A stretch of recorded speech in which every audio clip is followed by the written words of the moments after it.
So WWE decided this week that next week's NXT show, they're going to load it up with a bunch of main roster stay just to combat AEW's Title Tuesday. Why is that needed? If WWE is not afraid of competition and not afraid of AEW, why are they doing this? We're going to be talking about that and whatnot. We're also going to go and review Wrestle Dream. And Adam Copeland, formerly known as Edge, made his debut. We're going to be talking about the matches.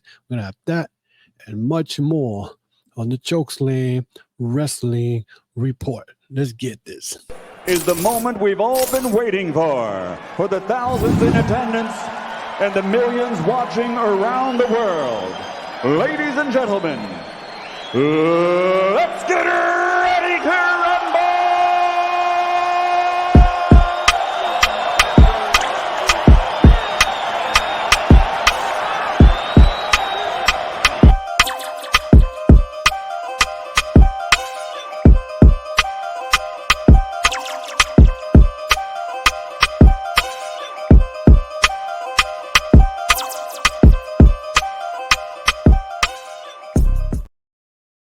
Welcome to another episode of the Chokeslam Wrestling Report. I am your host, the infamous Ultimate One from New York City, and we are here with another episode to talk about what has been going on in the WWE and what I saw, and I love it because, once I see these posts again through Facebook, who everybody keeps posting stuff like these Dirty Radio 424. Who else is out there talking crap and making it look like they are some sourceful, link or website that talks about the wrestling scene? And a lot of these people get caught up. They get caught up with all this nonsense and whatnot. And I have to be like, okay, it gets to the point when you're just stressed out because everybody just falls for the bullshit of these so-called dirt sheets who are not reliable. They got no source. They're just grabbing, copy and paste. And I bring this shit up every week because it seems like these fans just fall for anything. And like I said yesterday on my Twitter, everybody falls for clowns. They all fall for clowns, So, but there's one post that I saw very interesting, and this was Wednesday morning when I got up. The NXT is about to load up their next week's show, which is this Tuesday coming up. And I'm saying to myself, wow, why are they doing all this? Now, mind you, that this week, AEW lost about 50,000 views. AEW only had 800,000 views this week. Now you figure like, well, Adam Copeland made his debut, formerly known as Edge, this past Sunday at Wrestle Dream. You would figure they would get more views. Well, newsflash: baseball playoffs are on. Wednesday there was the games, the second part of the game, because all the teams that made the playoffs, like the Tampa Bay Rays, they lost. They out of the playoffs. The Toronto Blue Jays, they lost. They out of the playoffs. The Milwaukee Brewers, they lost. And who was the other team that made the Marlins? So all these teams that made the playoffs and whatnot, those 2 days, which it was Tuesday and Wednesday, were playoffs. Now, I'm not gonna make excuses for why AEW lost 50,000 people on a Wednesday night when Adam Copeland was supposed to make his debut. Now, mind you, the AEW Dynamite was not bad at all. But the one thing that caught me off guard was the fact that NXT got 857 views, right? But let's keep it real. The only reason they got 857 views because now WWE has a bad habit, or a habit now, that they carry the storylines they have in NXT to Monday Night Raw. Now, everybody was going to be interested what was going to happen with Dominic. Now, Dominic lost his belt last Saturday to Trick Williams.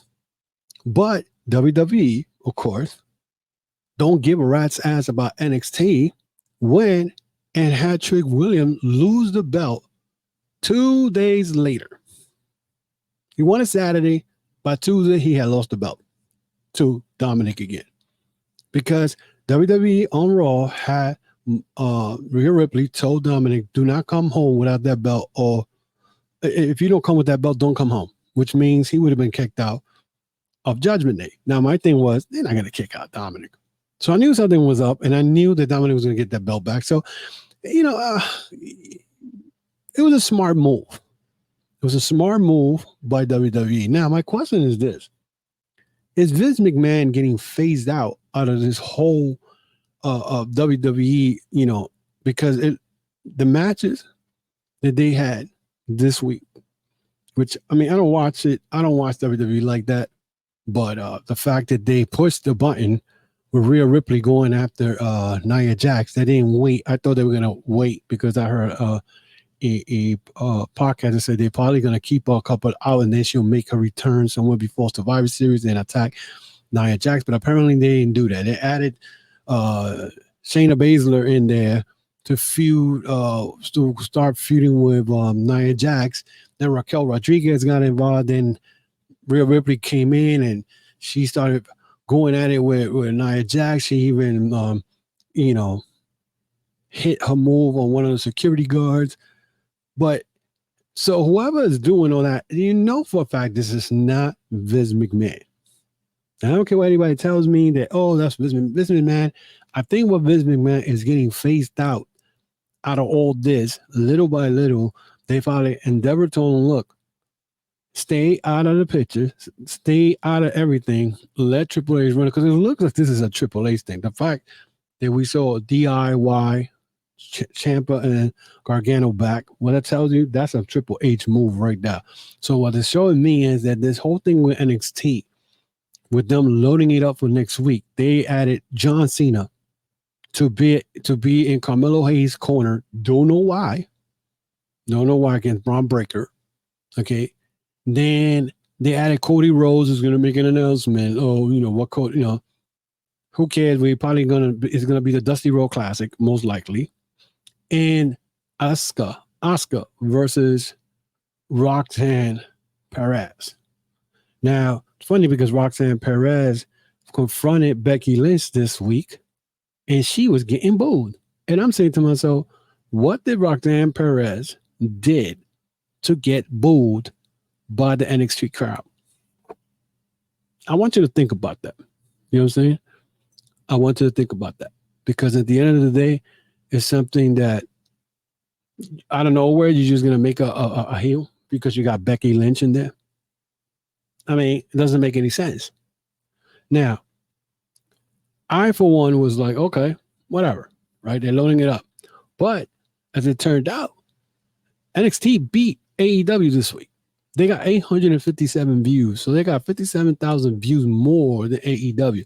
But the only reason they got that was because they added that story where Dominic was told, if you don't come back with that North American title back to Raw, you are don't come home. So of course everybody's gonna be, they tease a breakup with Judgment Day. Not a bad move. It's a smart move. I can't say, stupid, or WWE is petty. We know WWE is petty. But my question is, why are you loading up next week's show to go against AEW Dynamite and whatnot? So I believe they have Swerve going in with, I forgot who. I gotta find here. I know Swerve is there with for a number one contender spot coming up. I know Jay White is battling Hangman Page and whatnot. See, right now, SE Scoop has the Title Choosers pay-per-view caliber lineup for head-to-head battle with NXT, and they're saying All Elite Wrestling is taking next week head-to-head battle with NXT very seriously, thanks to a Major League Baseball postseason TBS has to bump next week's Dynamite instead of its normal Wednesday night slot. It will be live next Tuesday, October 10th. With the move, they'll be going head-to-head with NXT. Last night, WWE announced a stack show, including special appearance from John Cena, Cody Rhodes, Paul Heyman. I don't know why you bringing Paul Heyman in there. That's another thing. Following Adam Copeland's surprise debut at Wrestle Dream. So there you go. Tell me that's not an AEW effect? Yes, it is, because they needed to do that. Surprise debut at AEW. Tony Khan announced the Radio Super will make his in-ring debut at AEW Dynamite Title Tuesday. My thing is this. Again, I'm not making any excuses for AEW Dynamite. I still say, why the hell they only had 800,000? But then again, playoffs, baseball playoffs, that does affect them. So that's why they're moving. They're not having the Wednesday night of Dynamite. They're having it Tuesday because there's a baseball game on Wednesday. So WWE responded by stacking their opposing show, and now AEW has a chance to fire back with a pay-per-view caliber lineup of their own. So AEW Dynamite Title Tuesday card was announced. The following matches for Tuesday. He got Hangman Adam Page versus Switchblade Jay White. That's going to be a great match because these two, this is not the first time they faced off each other, because they wrestled back in Forbidden Door last year in a four-way where they included Okada and Adam Cole, and that's when Adam Cole got hurt. He was out for almost 9 months with a concussion. Adam Copeland made his in-ring debut against Luchasaurus, and we saw what happened this past Wednesday with what's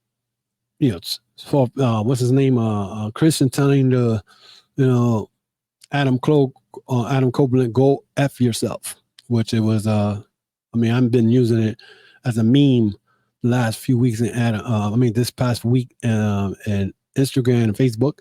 Saraya versus Hiroki Shida for the Women's World Championship. That's going to be interesting, but we know Saraya's going to beat her for that. John Moxley versus Phoenix for the International Championship. My thing is, they're going to correct what was done wrong a couple of weeks ago when Phoenix dropped Moxley twice on his head and whatnot. Bryan Danielson versus Swerve Strickland. That's who he wrestled for a shot at the TNT Championship. This is going to be good. Maybe Strickland will beat Bryan Danielson and get his shot at the TNT Championship. It's going to be interesting. And then we're going to have Powerhouse Hobbs versus Chris Jericho. We saw this week that Powerhouse Hobbs became one of the members of Don Callis' family. Now Powerhouse Hobbs has been, pretty much lost in the shuffle in the QT Marshall nonsense. Well, now he is part of the Don Callis family. And you saw this week he attacked Omega and Jericho. So Jericho's going to go one-on-one with him. I see Powerhouse Hobbs pretty much beating Jericho. Something got to happen. That chair shot that Kenny Omega took, it was just crazy. So, it's a crazy thing to see and whatnot. But again, so that's what you got to see. Now, my thing is that when it comes to, AEW, and I don't care what anybody says, you know what I'm saying? Because people would just be like, oh, AEW sucks, AEW this, because AEW is the cool thing for people to bash. You know what I'm saying? People want to bash it. Everybody wants to bash AEW, and to me, it's just like, I don't go bashing WWE for the hell of it. I go bashing WWE when they do the wrong shit and they do the wrong things. Like right now, what I'm seeing right now, it looks to me like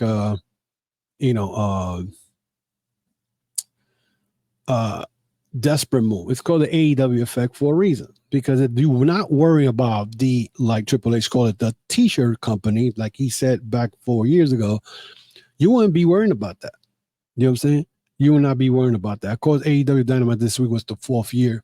4 years they've been around, and in 4 years, I'm not saying they have been perfect, because they have not.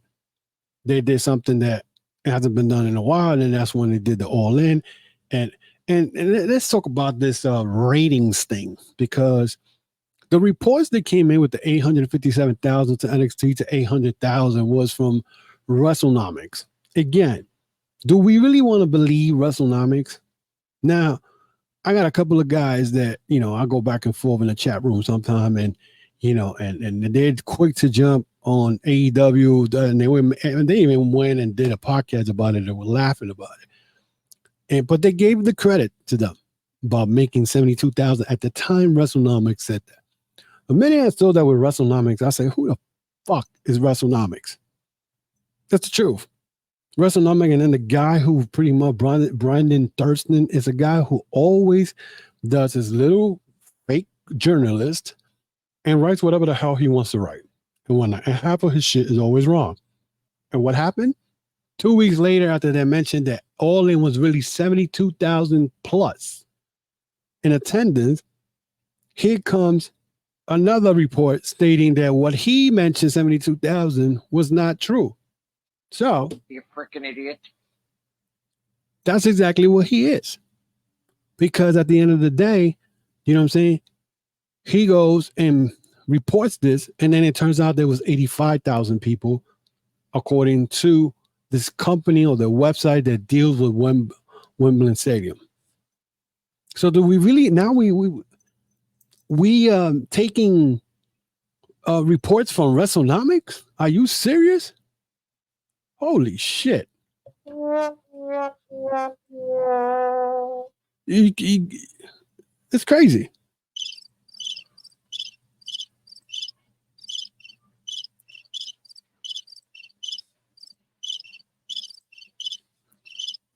That's exactly what I feel. Because everybody, when I bring it up on my Twitter, no one says nothing. No one makes a comment. Nobody says anything. Because they know that, you know, I always say, you have to give me some type of, you know, you got to give me some type of evidence, some type of resource.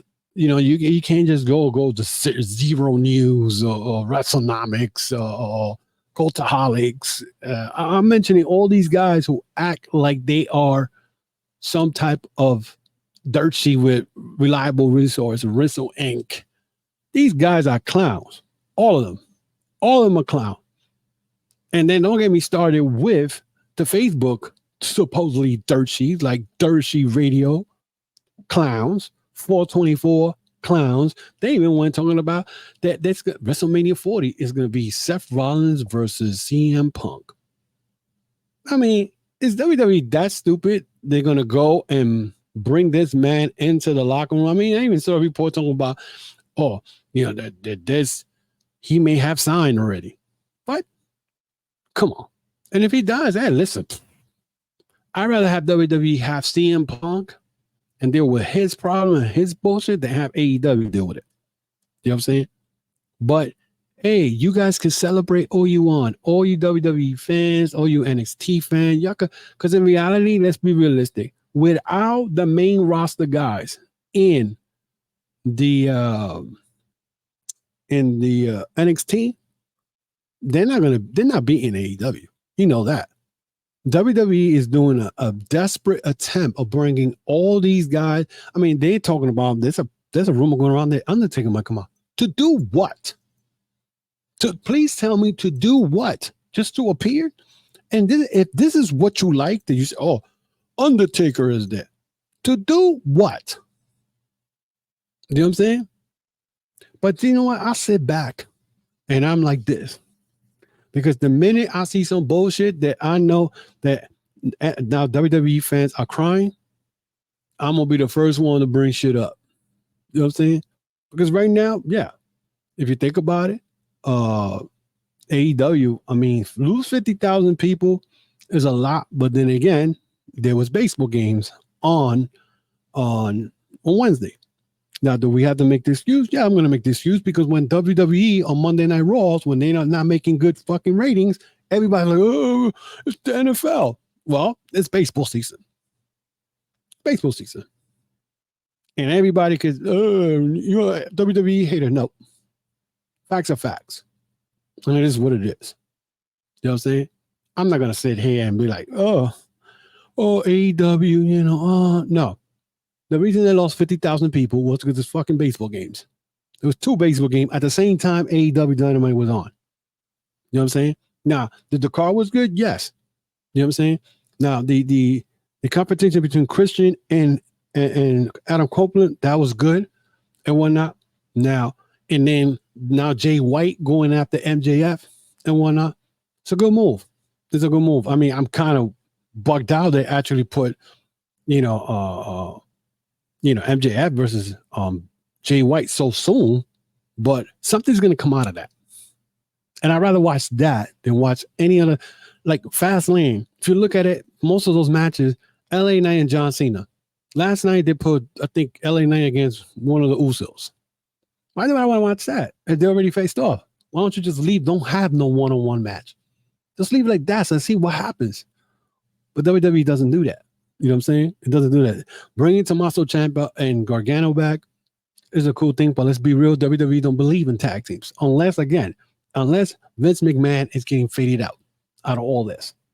Because it looks like he's getting faded out. Last 2 weeks, WWE Raw has been good. And it's not a Vince McMahon move. So we'll see. So let's go to Wrestle Dream. We're going to review that and whatnot. For the match. So it did have let me hold on one second. What is my phone? Anyway, I'll go here. Anyway, don't matter. Anyway, so they had for the I know they had the, let me see, go to AEW Wrestle Dream results. Because I don't have my phone in front of me right now, so I can Wrestle Dream results. Okay, let's go. There you go. I got it.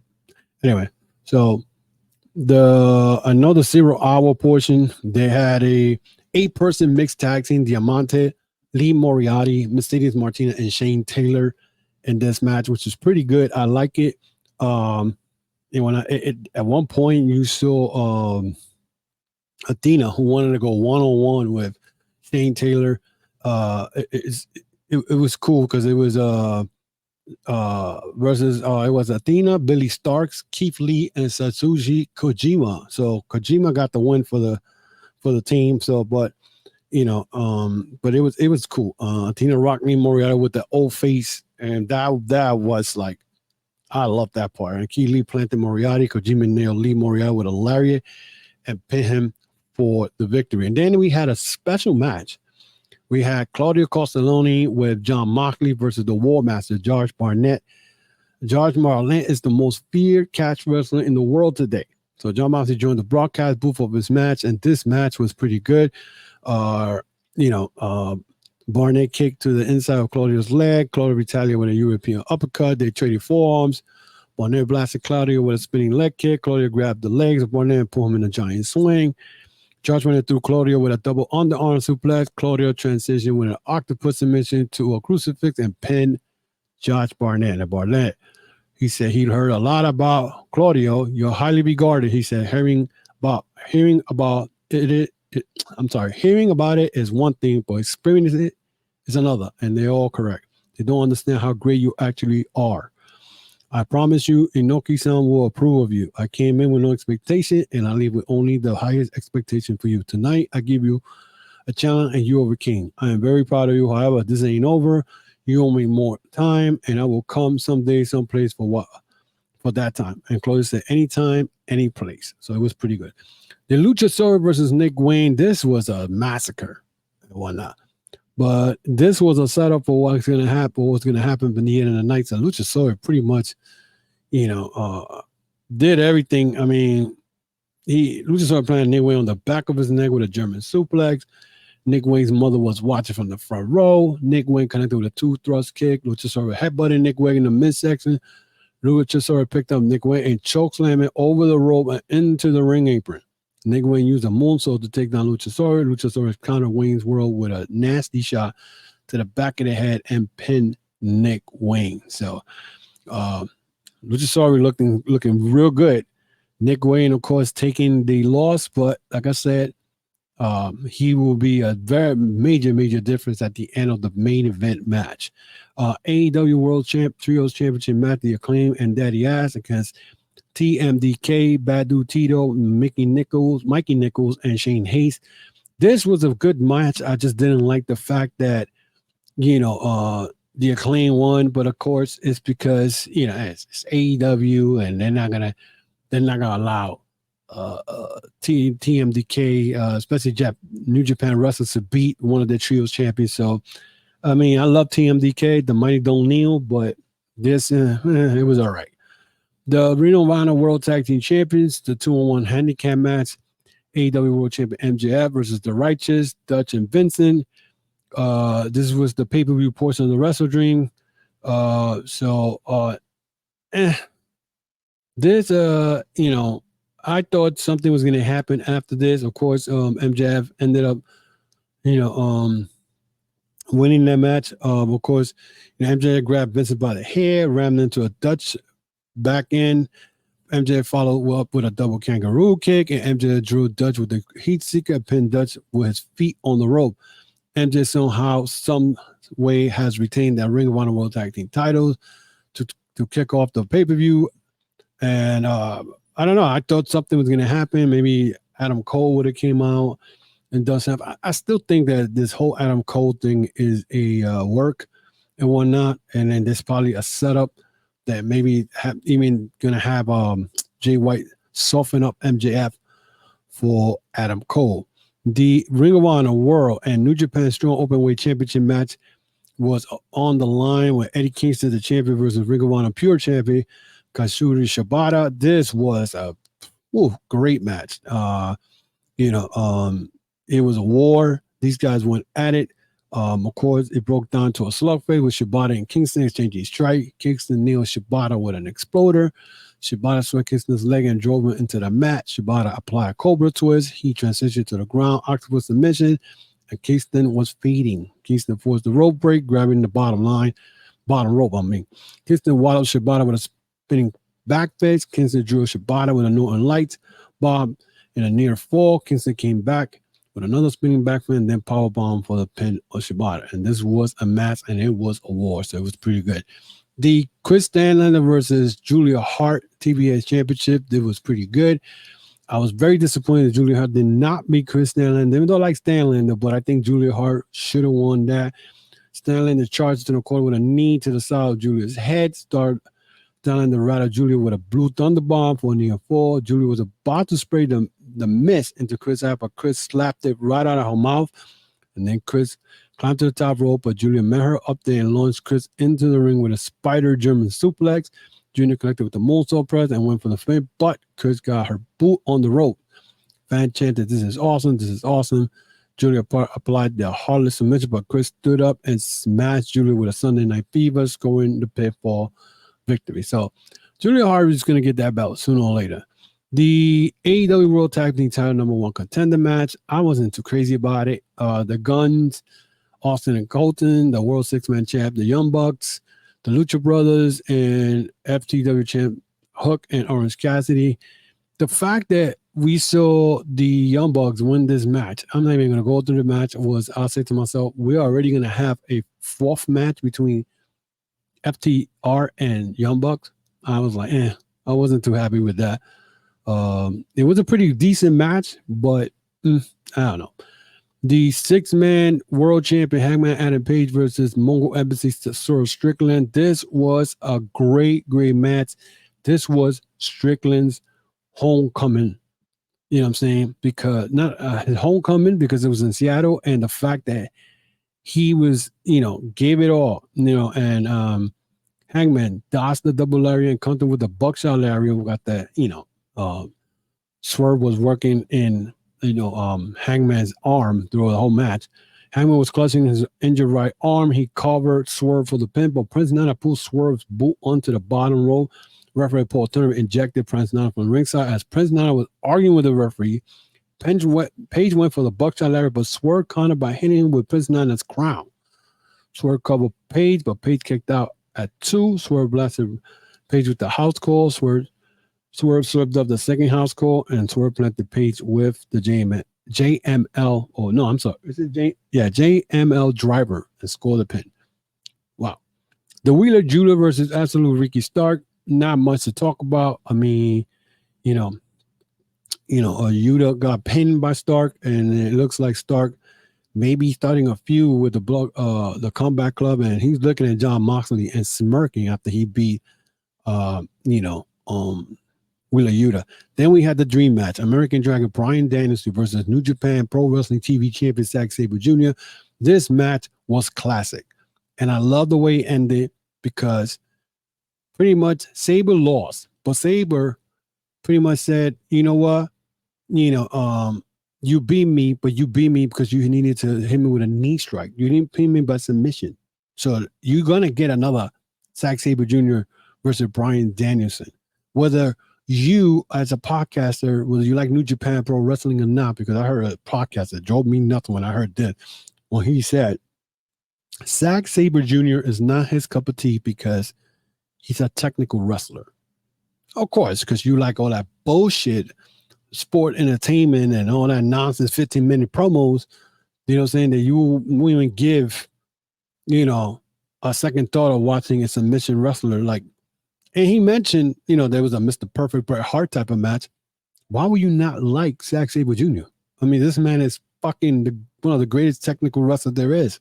And then from Japan, he's a dangerous wrestler. But like I said, everybody got their little cup. It's not his cup of tea. Well, I don't drink tea. I drink coffee. So it's just nonsense. But it is what it is.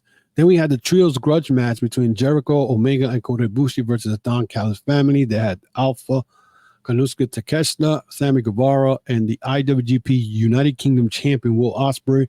This was pretty good, but surprising enough, the Don Callis family were able to pull a win as Sammy Guevara. Jericho took down Sammy with a Hurricanrana. Jericho covered Sammy, but Ospreay held the ref back long enough for Sammy to gather himself. Jericho countered Sammy with a GT8 and was looking for the walls, while Will had referee Aubrey Edwards distracted. Don Callis cracked Jericho with Jericho's baseball bat. Sammy covered Jericho and scored the pin while Takeshita held back Omega and Ibushi from making the save. So, and as we saw this week, we saw Omega and Jericho teamed up. They beat Sammy. There wasn't who was it? It was Kyle Fletcher and Takeshita. And Takeshita, I think Kyle Fletcher got pinned, but Powerhouse Hobbs came and beat up Jericho and Omega. So the FTR, Cashwood and Dax Harwood versus Aussie Open. This was pretty good. It started a little stale, but I think last year's the Royal Quest match was better than this match. Of course, I was very disappointed. Aussie Open wasn't able to win the match, but Mark Davis got hurt in the process. I think he broke his wrist, so FTR ended up winning the match on this one. The main event, the TNT Championship, 2 out of 3 falls. Christian versus Darby Allin for the TNT Championship. He sent Luchasaurus to the back to prove he could do it alone, and sure enough, at one point, Christian suplexed Darby on the steel ring steps. It was sick. I'm like, how the hell this man is going to continue? The way he landed, I was like, there's no way this match continue. Christian snapped Darby off the apron, drive him into the edge of the ring step. Darby was counted out, and the second fall was awarded to Christian. Okay, while Dax Sampson and the referee were checking on Darby, Christian began tearing the padding off the ring. The media team broke down a stretcher and placed Darby on it. Christian frog splashed Darby, who was on the stretcher. Christian Cage picked up Darby and placed him in the back of the ring. The pine board were exposed. Christian nailed Darby with the kill switch on the exposed pine boards. Darby sidestepped a spear attempt. Christian Cage applied the Scorpion Deathlock on Darby. Darby was able to crawl and reach to the bottom row, forcing the ref to break the hold. The fans were chanting, "Let's go, Darby, let's go, Darby." Darby gouged Christian's eye. Darby planted Christian with a Scorpion Death Drop. Darby nailed Christian with the coffin drop for the near fall. Darby went for a second coffin drop, but Christian pushed him into the turnbuckle. Christian rocked Darby with a sunset flip powerbomb on Darby. Christian tried for the spear, but Darby moved, sending Christian into the referee. Christian dropped Darby with a low blow. Christian grabbed his TNT title, but Nick Wayne ran down and pulled away from him. Nick Wayne took the title and clocked Darby in the head. So Nick Wayne pretty much betrayed Darby. What the hell, said Taz. What a betrayal, said Excalibur. Christian Cage covered Darby and pinned him, regaining the TNT title. Christian Cage Nick Wayne on the top of his head after the match. Christian Cage held Darby into the arms of Nick Wayne, began to pummel Darby. Sting came to the ring. Sting struck Nick Wayne. Christian Cage. Luchasaurus popped Sting in the face after Nick grabbed Sting's leg. Christian placed a chair under Sting's head. Christian was about to hit Sting with the concerto when the arena lights turned off, and the Rated R superstar Adam Copeland walked into the ramp to a massive ovation, and the Rated R superstar Adam Copeland got into the ring, asked for the chair for Christian. Adam Copeland clubbered Nick Wayne with the chair. Copeland speared Luchasaurus and Nick Wayne, and Christian Cage retreated. Copeland shook hands with Darby and Sting in the ring. What an unforgettable moment we saw on WrestleDream. So overall, the way I look at it is that WrestleDream was pretty good. I don't care about these haters and AEW bashers say this was a pretty decent pay-per-view. And I'm probably gonna listen. The way I'm looking at it, I cannot allow, myself to get caught up with this tribalism that's going on in professional wrestling. I, for one, like I said, I enjoyed WrestleDream. It was pretty good. Again, through this whole podcast and what I have brought up and what I have mentioned and have spoken about goes to show you that the tribalism is real. It's very real. A lot of people just don't care on what's going on. It's crazy. It's very crazy. So let me get real quick on the wrestling news and rumors real quick. Mark Davis says he snapped his wrist at AEW WrestleDream. He said, what was it? He said, sometimes you win them, sometimes you snap your wrist. So that's what happened to him. He said that it was said after the match that Davis was being attended by the official, and it's not known how long Davis will be sidelined. But I think he got hurt when he, one of the FTR members did a frog splash and they landed on his wrist, so he pretty much got hurt on that. So that's not good. Nick Wayne, of course, we talked about he betrayed Darby Allin, and he helped Christian retain the TNT title. Where we're going with that with Nick Wayne, we don't know, but we'll see. New Japan News here announces a Hiroki Goto has been diagnosed with damaged medial collateral ligament. Hiroki Goto remains sidelined. New Japan previously announced that Hiroki Goto sustained an injury at the New Japan Pro Wrestling Destruction in Kobe in September 24, and he was not cleared to compete at the event on September 25th and September 26th. In the announcement, New Japan Pro Wrestling noted that there was no timetable set for Goto's return, and he was undergoing assessment. So, we'll see when Goto, and I think Goto and Yoshihashi is the IWGP Tag Team Champions, so they might have to fucking relinquish his belts and whatnot. So that could be a major problem. Also, the Eddie Kingston versus Hanari is added for New Japan Pro Wrestling Fighting Spirits Unleashed. So that's going to be cool. So what else we have here? Walker Stewart is confirmed to be announcing role with New Japan Pro Wrestling. Kevin Kelly mentioned a couple of a month ago that he will no longer be part of New Japan Pro Wrestling commentating team. So he said that pretty much the traveling, his wife said she doesn't like being alone. So he, I think, may still be working Collision because Collision is only once a week. So it looks like Walker Stewart confirms announcing role with New Japan. So Walker Stewart has confirmed that he will be joining New Japan Pro Wrestling as the lead English commentator. Walker will make his commentary debut New Japan Pro Wrestling Fighting Spirit Unleashed on October 28th. Now, I don't know who is this guy. Never heard of him. So I'm going to see how his style of commentating is. Again, I don't know. And then Leo Rush was replaced by Takuchi on October 4th and the 5th. Yvette due to illness. So there's a lot of stuff going on in New Japan, and I haven't been able to sit down and watch some of the stuff that's going on and whatnot. So pretty much that is it. Pretty much this week when it comes to wrestling. Again, guys, let me know what you think of this video. Let me know your thoughts. Let me know, what you think about this whole video. Actually, do you agree with this nonsense with tribalism with AEW fans and WWE fans? Why would it just be one big wrestling community and enjoy wrestling? I mean, it's getting to me. I get stressed out listening to stupidity or reading stupidity. Why can't we just watch wrestling? If you don't like one brand, then watch the other. What's the fucking problem? You know what I'm saying? I don't like cursing, but it gets to the point where I have to get like this. You know what I'm saying? And it's just nonsense. And I think that, people should just enjoy what they like. If you don't like what I watch, I like watching AEW better than WWE. I'm not going to watch. I'm not. If you look at it, Fastlane is on Saturday.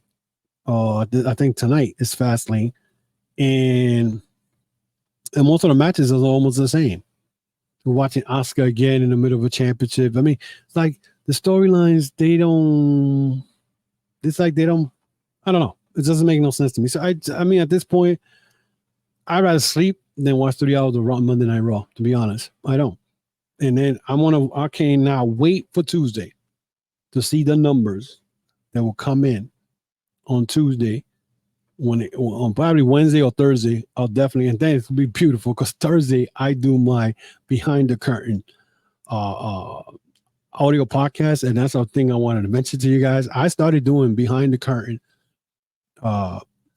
segments again on my audio podcast on Thursday. So what I do, I grab the 2 main stories of the week and the last few days, the first 3 days of the week, and I go and Thursday, I do my audio podcast, and I talk about it. Like this week, I talked about the Adam Copeland, how people were acting like fools because they pissed off because he signed with AEW. At the end of the day, NXT still won. So what are you bitching about? You got Jade Cargill. What are you bitching about?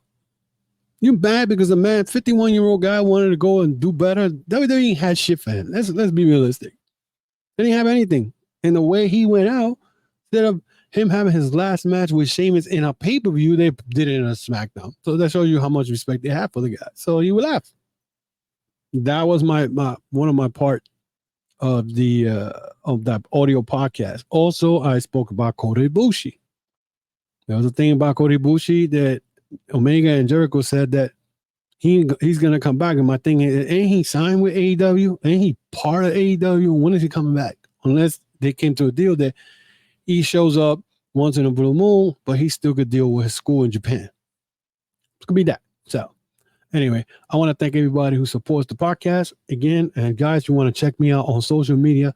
I'm all over the social media outlet. I'm on Twitter, Instagram, and Facebook, the Chokeslam Wrestling Report. You can also check my store, my podcast store with my merchandise. You can check out tcwr.veryimpressive.com. That's tcwr.veryimpressive.com. You guys can also hit me up on my email if you want to. Instead of not go to my website, you can hit me up personally, and you go up to my email. It's called crazytaino511 at yahoo.com. That's CRAZYTAINO511 at yahoo.com. And if you want to get your shirt quickly, you pay me to PayPal also. So that's another way to do it. So, because I still got shirts, I got hats, and I got on my position. But also, you could check out the website. So either way, you can follow me on Twitter, Facebook, Instagram. I'm even on TikTok. So I'm everywhere, guys. So let me know what you think. And check out the YouTube channel. Subscribe to the channel. That's the main thing. Subscribe to the channel. Hit that notification bell for new upload. Hit that thumbs up. That will definitely help my channel, and I will appreciate it. Until then, guys, definitely next week is going to be very interesting because I'm going to give you my view on what is the results from Title Tuesday at NXT. So this is going to be a very interesting week. The wars again, the AEW effect is real. And that is why WWE main roster is needed for the NXT, because the regular rosters they have, it's not doing anything. So we'll see what happens, and we'll check it out. So until then, guys, I will talk to you guys next week. and have a good week and aloha, in other words. So see you guys later.